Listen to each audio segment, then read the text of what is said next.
Анардың адам денсаулығына пайдасы. Жеміс ағашының бойы 5-6 метрге дейін барады. 80 жылға дейін, кейде одан да көп өмір сүреді.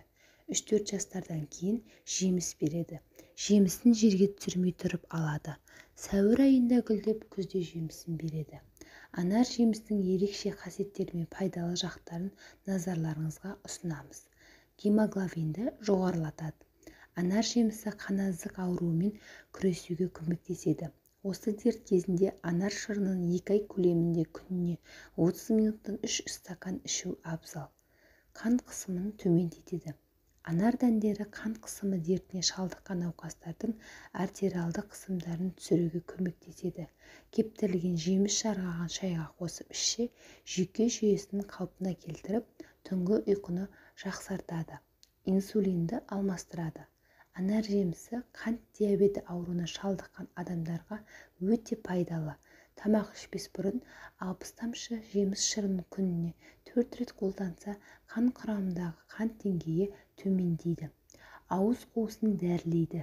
Жеміс қабығынан жасалған су тұнбасын немесе шырынын ангина және де фарингит ауруларын емдеу кезінде тамақты шаюға пайдалануға болады.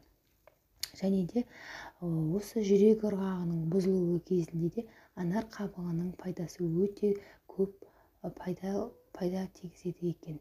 2 ас қасық анар қабығына 250 мг қайнаған су құйып 30 минут тұндырыңыз. Содан кейін 1 ас қасық бал қосасыз.